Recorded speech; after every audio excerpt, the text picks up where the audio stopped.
Assalamualaikum warahmatullahi wabarakatuh. Halo, kita berjumpa lagi di pembelajaran fisika. Fisika asik, fisika mantap. Nah, pada pertemuan kali ini kita sudah masuk ke bab 2, yaitu tentang besaran dan pengukuran. Materi pertama yang akan kita bahas yaitu mengenai besaran fisika dan satuan. Bagaimana itu besaran fisika dan bagaimana itu satuan? Silakan kalian perhatikan dan jangan lupa dicatat ya materinya. Yang pertama akan kita bahas adalah pengertian. Adapun pengertian dari besaran adalah sesuatu yang memiliki besar atau nilai dan dapat diukur, serta hasilnya dinyatakan dengan angka-angka. Sedangkan pengertian dari satuan adalah ukuran suatu besaran. Agar lebih jelasnya, langsung saja kita lihat ke contoh-contohnya. Tadi sudah disampaikan di awal bahwa pada pertemuan kali ini akan dibahas dua submateri, ada besaran dan ada satuan. Yang akan kita bahas terlebih dahulu adalah besaran. Besaran terbagi menjadi beberapa macam. Ada besaran pokok, besaran turunan, besaran skalar, dan besaran vektor. Akan tetapi, yang akan kita bahas pada pertemuan kali ini adalah besaran pokok dan besaran turunan. Yang akan kita bahas yaitu adalah besaran pokok dan besaran turunan. Apa itu besaran pokok dan besaran turunan?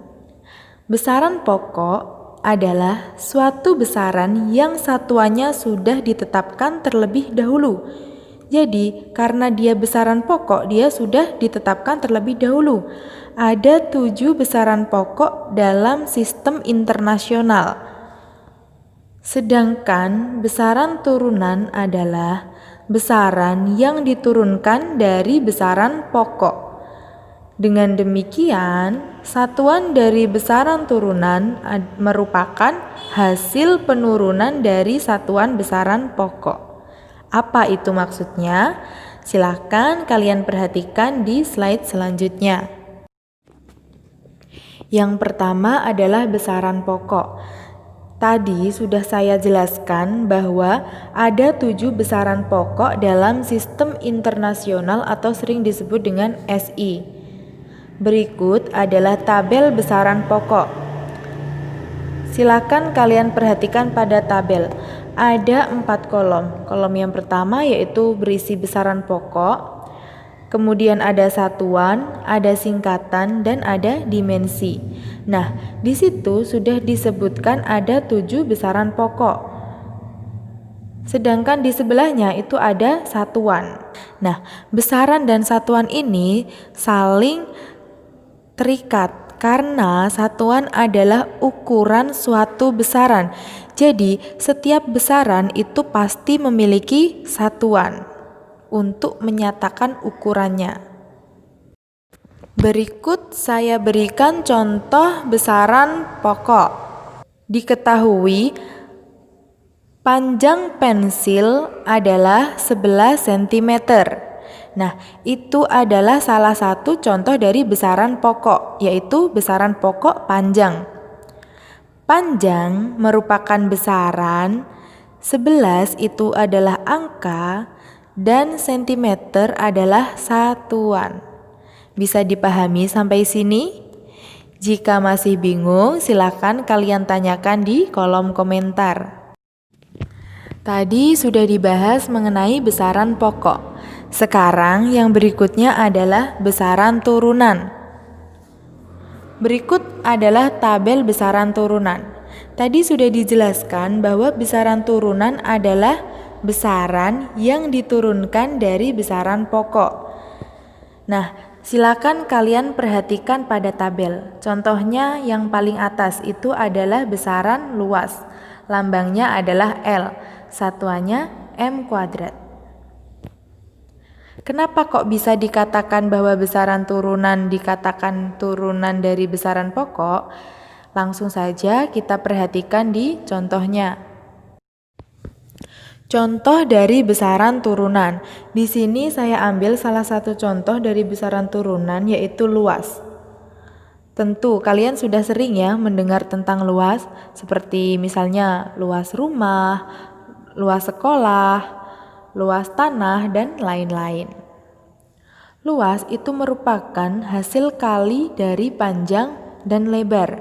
Nah, di sini panjang memiliki satuan M dan lebar juga memiliki satuan M, karena panjang dan lebar dia sama-sama berasal dari besaran pokok panjang, sehingga hasilnya menjadi seperti ini. Luas sama dengan M kali M, sama dengan M kuadrat. Jadi, luas itu adalah besarannya dan M kuadrat adalah satuannya. Sehingga besaran luas merupakan turunan dari besaran pokok panjang. Tadi sudah kita bahas mengenai apa saja? Ada besaran pokok, ada besaran turunan, beserta contoh-contohnya. Nah, sekarang akan kita bahas juga mengenai dimensi. Kalian perhatikan tabel yang ada di situ. Itu merupakan tabel dari besaran pokok yang sudah kalian lihat di awal tadi. Nah, di situ ada yang namanya besaran, ada yang namanya satuan, ada yang namanya singkatan, dan ada yang namanya dimensi. Kita di sini akan membahas yang dimensi. Dimensi itu merupakan lambang dari besaran. Langsung saja kita ke contohnya. Di sini saya ambil contoh besaran luas. Luas tadi kan sudah dijelaskan bahwa luas adalah turunan dari besaran pokok panjang yang satuannya M dikali M, menghasilkan satuan luas yaitu M kuadrat. Dimensi dari M itu adalah L. Kalian perhatikan di baris yang pertama, itu ada besaran pokok panjang memiliki satuan meter, singkatannya M dan dimensinya L. Nah, terlihat bahwa dimensi dari M itu adalah L. Berikutnya, dimensi dari M lagi adalah L. Sehingga dimensi dari luas adalah L kali L. Hasilnya adalah L kuadrat. Berikutnya akan dibahas mengenai konversi satuan. Ada yang tahu apa itu konversi satuan? Konversi satuan adalah mengubah satuan. Kadang-kadang kita perlu mengubah satu satuan ke satuan yang lain. Misalkan, kita memiliki panjang penggaris yang satuannya sentimeter. Nah, di situ kita mengukur panjang pensil, hasilnya adalah 10 cm. Sedangkan yang diminta adalah satuan meter, sehingga kita perlu mengkonversi satuan sentimeter menjadi meter. Nah, ini contohnya. Di situ ada pensil yang diukur, yaitu hasilnya 11 cm. Sedangkan yang diminta adalah satuan meter, sehingga kita perlu mengkonversinya menjadi satuan meter. Nah, berikut caranya. 11 cm dijadikan meter. Kalian masih ingat yang ada tangga satuan, yang jumlahnya ada 7 tingkatan? Nah, di situ dari sentimeter akan diubah ke meter. Sentimeter ke meter itu naik 2 tingkatan, berarti dia dibagi dengan 100. Sehingga 11 cm itu sama dengan adalah 0,11 meter. Sampai sini bisa dimengerti? Baik, tadi sudah kita bahas mengenai apa saja. Yang pertama ada besaran pokok, yang kedua ada besaran turunan, yang ketiga ada dimensi, dan yang keempat ada konversi satuan. Nah, dari keempat materi tersebut itu sangat penting. Apalagi di fisika, itu sangat penting.